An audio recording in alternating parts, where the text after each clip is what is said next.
I'm Todd Spearman with the Blue and Gold, and these are the picks of the week. Today we have some very special guests on the program with us. To my right, we have Jake, representing the students. To my left, we have Karassik with us. I don't know why every week we go through this, Spearman. It's- People's champ, most electrifying man, public education. It's up to you. Maybe I'll should. Who knows what's in his drink? I don't know. And Miriam's with us. Okay, now for our first game, TCU versus Oklahoma State. Jake. Well, Spearman, I'm going with TCU in this one. I think Trevon Boykin is just too reliable for the Horned Frogs. Oklahoma State's coming off a tough game against Texas Tech where they did win, but they had to squeak it out at the end. So I'm going with TCU here over Oklahoma State. Karassik. I politely disagree with comrade Jake over there. TCU's good. They both had very similar experiences with Texas Tech. But Cowboys at home, I think they're going to get all over those Horned Frogs and send them back to Corpus Christi. Corpus Christi. Where's TCU? Dallas? Christie. Wherever Horned Frogs. You know it's Corpus Christi. Yeah. Where's Christi. TCU? Texas. It's in Texas. Texas Christian University's in Texas. Yeah, it's a big place. And Miriam. Okay, I'm picking TCU for this game. I think both teams have really great offenses, but overall TCU has a better quarterback in Boykin, and it's going to definitely be a very high-scoring game. I don't think TCU is just going to run away with it. They're at Oklahoma State is at home, so they'll definitely give TCU a good game. Probably TCU by 7 points.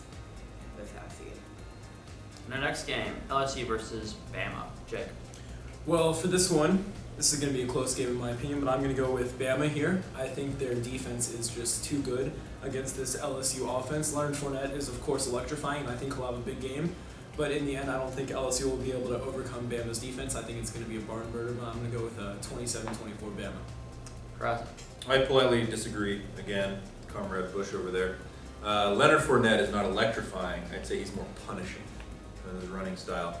I agree, though. Bama, I think, is going to win this one. If you remember a couple weeks back, I made the bold prediction that either Georgia or Alabama would win the SEC from that game, and I think I picked the right team then, Alabama. I'm going to pick the right team now, Alabama. Miriam. I'm also going to go with Alabama. LSU's quarterback is not that great, but both teams have pretty decent running games. Well, actually great running game and pretty good defenses. It's going to be definitely a low-scoring game, but Bama's going to make plays here and there that will really make a difference in the end.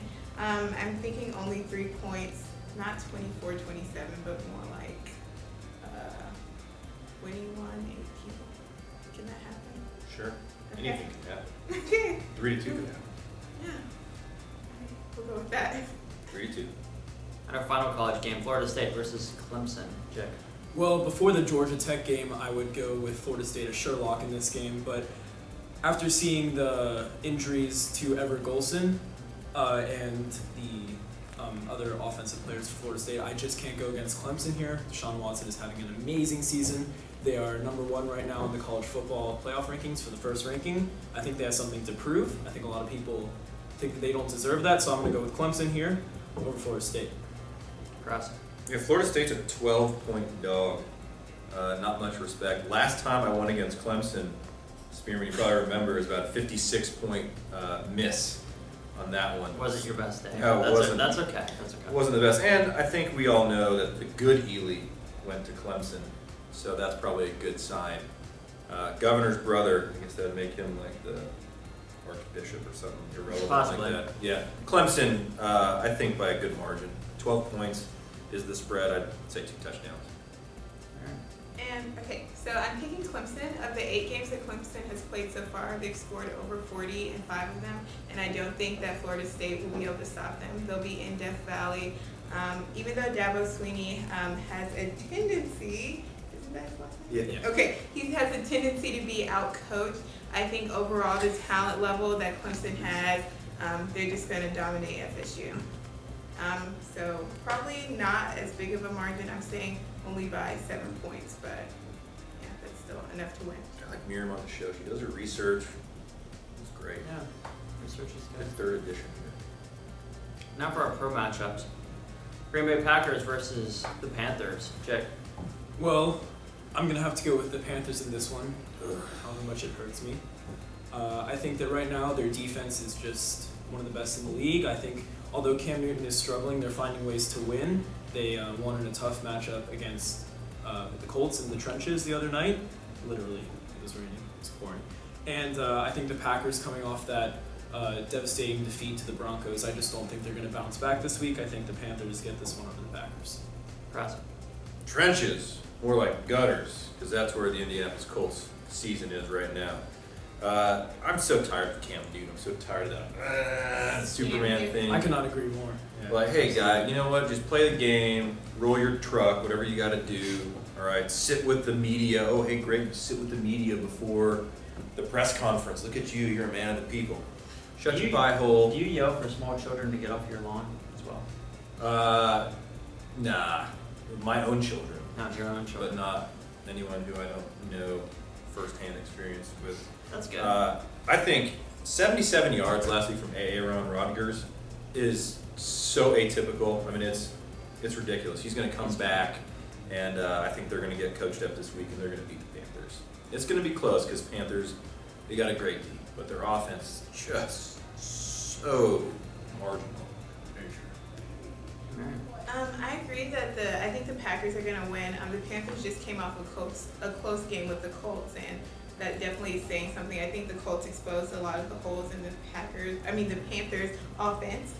They don't have that great of a they have a great defense, but they don't score enough, and I definitely think it's going to be a close game because Green Bay they're pretty good, but defense is not that great or not as great as it's previously been. I think it's only going to be a 3-point game, so it'll be pretty close, but I think the Packers will get a win in Carolina. And our next game, the Raiders versus the Steelers. Jake. Well, in this one, I'm going to go with I think what many would consider an upset pick in the Raiders. I think Derek Carr is playing out of his mind right now, coming off a fantastic performance against the New York Jets. I also think Amari Cooper is one of the future stars of this league and has proven it so far this season. I think they are both playing great together.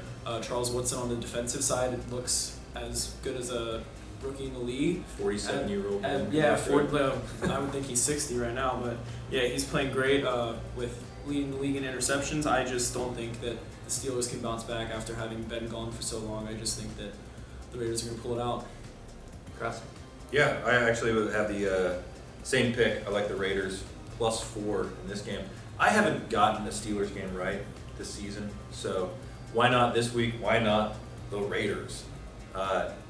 Yeah, Carr, he doesn't care. That's the thing. He's just throwing it, and they're catching it, and they're scoring in bunches. It's been crazy. So I'd love the Raiders to go in there into Pittsburgh, right, and roll them up. No Le'Veon Bell, also, and D'Angelo Williams is no Le'Veon Bell. So we'll see what happens. And Roethlisberger is still banged up. Miriam. I definitely agree with everyone that the Raiders can pull an upset this week. I definitely think that this will be the upset game of the week. Their quarterback is just playing well, extremely well, the past couple of weeks. And the Raiders as a whole, they're just an overall average team, but I think that overall they can squeak out a win. The only problem is that they are in Pittsburgh, so that might play a little bit of a part in the game. But I definitely think they'll be able to come up victorious. And our final matchup, Atlanta Falcons versus 49ers. Jake. Well, I'm a huge Dirty Birds fan, and it was tough for me last week to see them fall to the Bucs in a very disappointing matchup over at the Dome. But this week I'm looking for the Falcons to bounce back, and I think that they will go into San Francisco and come out with a win. I think that San Francisco is really in a hole right now. They benched Colin Kaepernick. He's not playing well. Their pieces aren't really fitting together. They just got rid of Vernon Davis, who I think is going to go over to Denver and have a big day. So I just don't really see the 49ers being able to do anything here. I think that Blaine Gabbert at quarterback, he's proven that he's not the most reliable. I think the Falcons defense, although banged up, will prove that they do have some grit and grind. And I think Matt Ryan will bounce back too. So I like the Falcons in this one. Karassik. I don't like the Falcons. I like the Falcons in this one. I like the Falcon. They have season tickets. I enjoy going to the games. How could you like the Niners though? It's such a tough game because the Falcons are a hot mess. Like they can't do anything right. They can't beat Jameis Winston, crab legs himself. They can't beat the Tampa Bay Buccaneers, who are not that great. At home, mind you, they're going to Santa Clara, where it's like 95 degrees every day for some reason. Outside in the elements. I remember it's El Nino now, so now it's just nonstop rain, which doesn't help either, does it? Well, I would have to disagree with you there in that the Falcons can't beat Jameis Winston and the Bucs. I think the Falcons beat themselves last week with the turnovers. So what happened? Did they win or did they lose? They lost, and you're Okay, right, but they did so lose to the Bucs. 100% of the time they play hey, Jameis there's still a Winston, they matchup lost. left. I don't think that they can't beat them. I think it's that they lost to them, but that was due in large part to the fact that they were shooting themselves in the foot. Okay, but Jameis Winston still made the plays, made all the passes. If you shoot yourself in How many the foot turnovers every did they have? week, How many They had- turnovers did the Falcons? They had 4 turnovers. How many turnovers did the Bucs have? 2 seconds. Okay, so Well, we'll see. There's another anyway, game left. but I mean, why on earth would you pick the Niners? Blaine Gabbert, I think isn't Roger Craig running the ball for him now? Brought him out of they are a mess. They out need of the Joe tune. Montana back. They need to call Steve Young, Joe They need Montana. to call something back. somebody. Jerry Rice. But I'll tell you what, they're going to call up the papers and they're going to start running the victory newspapers the next day because the 49ers, they're going to squeak it out because the Falcons, maybe they shoot themselves in the wings, right? In the talons. In the talons. They're, In the you know what? claws. If the Falcons don't win this game, they're going 6-10. They're going to lose the rest of the games out because they're just lost to the worst team ever assembled In history. in Who just last- traded away arguably the the last best month player. in Who just college. traded away arguably the Bold best player. predictions. But and Miriam. So I am actually going to go against Mr. Karassik Oh, once. there goes your day. I really do. I am not a Falcons fan at all, as many of you may know. Oh, yes, But we know. I am going to pick the Falcons just because of the fact that the 49ers are just awful. Dismal. They're god awful. Dismal. And the only problem is that the Falcons, they have a problem with blowing teams out. I don't know why. They get leads and then they give them up at the last minute. They're a team that wins on luck.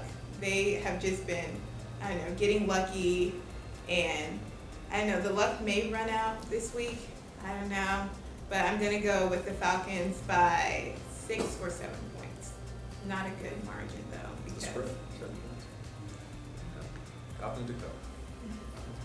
And now for my picks of the week. TCU versus Oklahoma State. Even though I think they'll be on the outside looking in, the big playoff picture, and we'll go with TCU there. LSU versus Bama. Bama's great at stopping the run, and LSU, that's what they do. So we're going to stick with Bama there. Florida State versus Clemson. Clemson's just a hot team right now. And Florida State, they squeaked out so many games last year. And this year, that same magic's just not there for them. So I'm going to stick with Clemson there. For my pro action, I'll go with the Panthers. Aaron Rodgers can only do so much. I know. What can you do? I like winners. So the Panthers, they got a great defense. They just seem very balanced, and I think they can take care of the Packers here. The Steelers, even though they have no Le'Veon Bell, Antonio Brown is going to be very difficult to stop against the Raiders. And for the final matchup, the Falcons versus the 49ers, I'm going to go with the Falcons here. Blaine Gabbert is just dreadful. So, yeah, go definitely stick with the Falcons here. And hopefully Ryan won't throw it away or throw it away in the red zone. Too many times. Too many times. Too many times. So, But you think Blaine Gabbert has better mechanics than Kaepernick? I don't know. Pretty I sure don't you know, have but better mechanics than Kaepernick. possibly. I'm thinking- if I was like a foot taller. I'd go with Colin Kaepernick. Had cooler tattoos. I would. So he's a physical specimen compared to Blaine Gabbert. Blaine Gabbert is a little shrimp. Okay. That's Look the at Doug reason. Flutie. Doug Flutie's a champion. He's also He's also magic and a miracle. So if you like scores, updates, or El Nino, you should check us out on Chamblee BG. So any final shout-outs or closing thoughts, Jake? Closing thoughts. Yeah, I'm expecting a bounce back performance from the Falcons, and my Ohio Bobcats lost last night in a tough one to Bowling Green, so that's sad right there. I'm thinking and I just want to give a shout out to my Vols. Go Vols! I think they're gonna pull out a nice one against South How Carolina. many teams do you have? Hey, the Vols. Hey, the Vols in Ohio are my He's a only fan of the teams. game. Okay. Yeah, I'm a fan of the game. All right. Please. All right. Karassik, do you have any closing thoughts or updates for us? I do. The fantasy update player alert. Just introduce it. Just introduce it yourself. Let's run it back. Introduce it now. Come on. And now, the fantasy update player alert Outstanding. from the White Denzel of Chamblee High School. That's right. That's right. White Denzel. The White Denzel is called the White Denzel Washington hairstylist. What are you gonna do? What do you go do? Hey. You gotta go for winners, right? Yep. Speaking of winners, not me. 1 and 2 last week. I was on the tail end of the Drew Brees, Eli Manning, every single person in that game. No defense. No defense. I probably had like the Giants defense playing. I was so awful. I did win one, and it was the Chamblee League. So in your face, Chamblee alumni. I like Aaron Rodgers this week. I like Derek Carr a lot. I don't like Murray too much because the Pittsburgh D is pretty robust. Gurley versus Peterson is one of the most interesting matchups of the week. Both of them, they're like, if you look at their first 4 starts, they're within like 30 yards and a touchdown of each other. And we know, what kind of career Peterson's had, despite the switching. Aqib Talib right here, pick 6. Watch it. Graham Gano is going to be my kicker of the week. I think he's going to get about 5 field goals because they'll be able to punch it in the end zone. And then watch out for Jeremy Langford on his first NFL start for the Bears at San Diego, who doesn't have a defense either. And then Malcolm Floyd and Stevie Johnson are going to have to pick up the load for Keenan Allen. So. Oh, and follow me on Twitter at TauntaunMacoot13. Just wanted to point out the fact that regardless of what happens in the LSU versus Bama game, an SEC team is going to end up in the college football playoffs, and that kind of breaks my heart a little bit. Yeah, that's it. But I'm a big ACC fan.